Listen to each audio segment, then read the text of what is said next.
Right now, someone making $75,000 a year just locked themselves into poverty for the next decade, and they think they made the smart choice. I need to tell you about a financial decision that everyone calls responsible. Your parents probably told you to do it. Financial advisors smile and nod when you bring it up. Banks actively encourage it. And it's the exact thing that's going to keep you broke for the next 10 years without you even realizing it. The crazy part is you won't feel trapped until it's too late. You'll think you're doing everything right, building equity, being an adult, making progress. But here's what nobody tells you. This one supposedly safe move destroys your ability to actually build wealth, handle emergencies, or have any kind of financial freedom. And by the time you figure it out, you've already lost a decade. Let me paint you a picture. You're making decent money now, maybe 60,000 or 70,000 or 80,000 a year. You're not rich, but you're doing okay. Money's coming in every month, and then it starts. Everyone around you says the same thing. You need to buy a house. Stop throwing money away on rent. Build equity. Real estate always goes up. Your landlord is getting rich off you while you get nothing. All the usual stuff. That sounds completely logical. So you start looking at houses. And obviously, anything under $300,000 looks like someone set it on fire and then tried to fix it with duct tape. The houses that don't make you want to cry just looking at the photos start at $400,000 or $500,000 minimum. But here's the thing. The bank approves you. The mortgage calculator says you can do it. Your real estate agent is excited and already talking about closing dates. Your parents are proud and telling all their friends you're buying a house. Everyone's acting like this is the responsible adult thing to do. This is how you build wealth in America. This is the dream. And so you do it.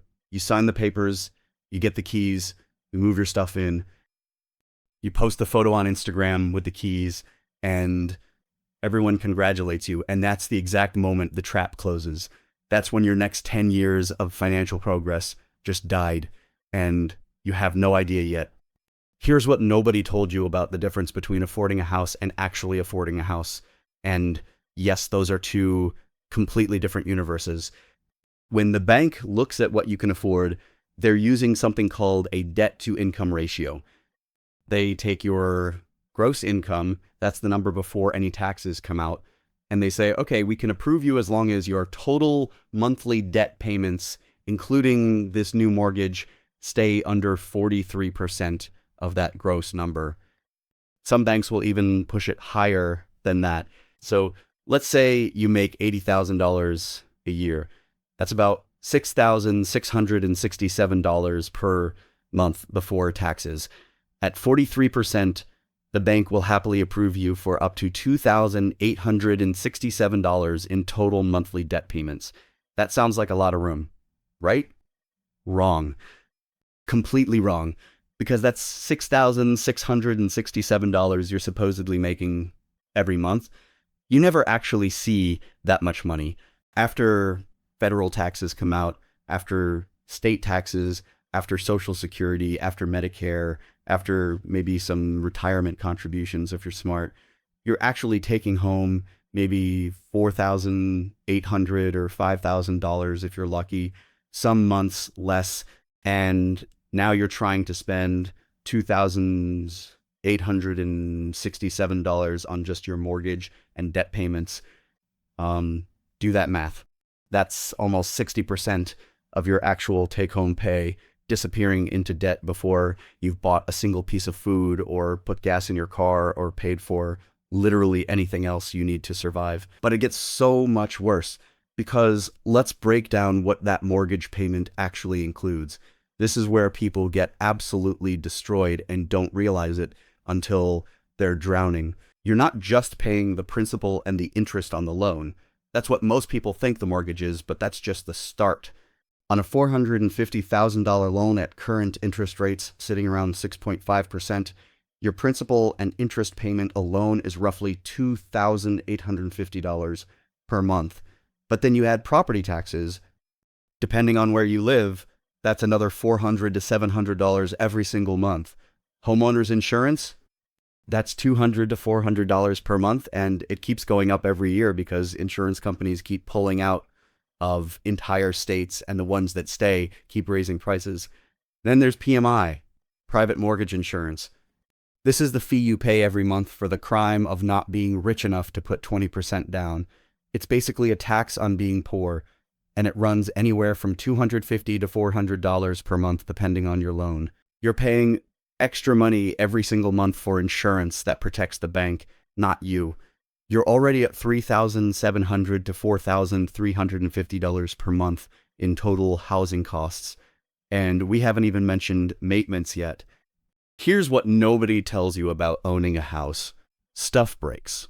The water heater dies in the middle of winter, the roof starts leaking during a storm, the HVAC system gives up in July when it's 95 degrees outside, the foundation develops a crack.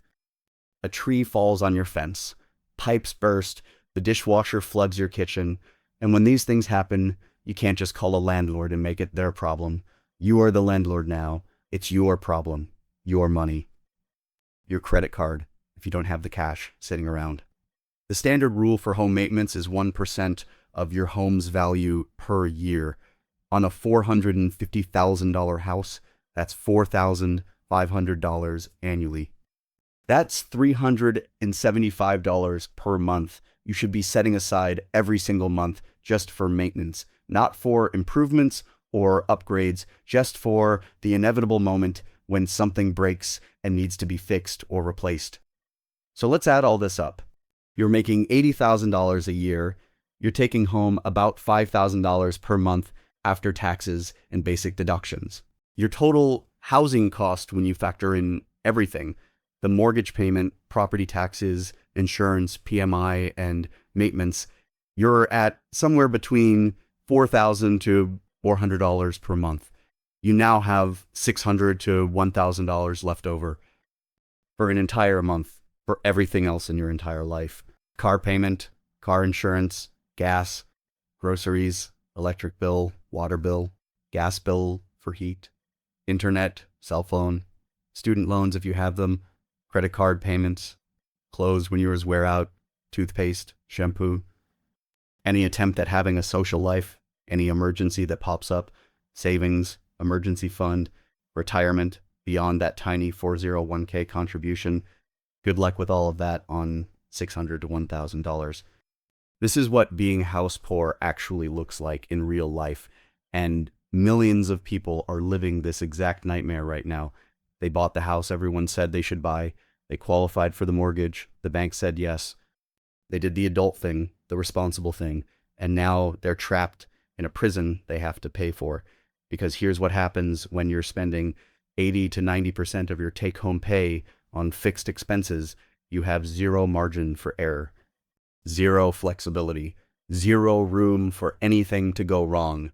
One unexpected car repair, and you're putting it on a credit card at 24% interest. One medical bill, and you're draining whatever pathetic emergency fund you managed to scrape together. One job loss, or even just reduced hours at work, and you're immediately behind on the mortgage payment. And this is the part that actually makes me angry. This isn't a personal finance failure. This isn't people being irresponsible or bad with money. This is a trap, a systemic trap that we've normalized and rebranded as adulting. Oh, you're house poor? That's just what homeownership feels like. Can't afford furniture for 3 of your bedrooms? That's part of the journey. Eating ramen for dinner because the mortgage took everything? You're building equity, so it's fine. We've turned financial stress into a rite of passage. We've made financial fragility normal, expected, the price you pay for the American dream. But here's the thing that really destroys me. The reason this decision is so devastating isn't even the immediate financial stress. That's bad enough. The real damage is what it costs you over time. It's the 10 years of wealth building you completely lose. When you're house poor, you can't invest, you can't build wealth outside of that one single asset that you're leveraged up to your eyeballs in. Every dollar you make goes straight to keeping the house. You're not maxing out retirement accounts. You're not building an investment portfolio. You're not investing in yourself, in education. than skills that could increase your income. You're just surviving, treading water, paying the mortgage, praying nothing expensive breaks. Meanwhile, think about someone making the same $80,000 who chose to rent a solid apartment for $1,800 a month instead. They have an extra $2,200 to $2,600 every single month compared to you. And if they're smart, if they actually invest that difference instead of wasting it, they're building real wealth. They're maxing out their Roth IRA. That's $7,000 per year going into investments. They're maxing out their 401k match. They're building an emergency fund that actually works. 6 months of expenses sitting in a high yield savings account.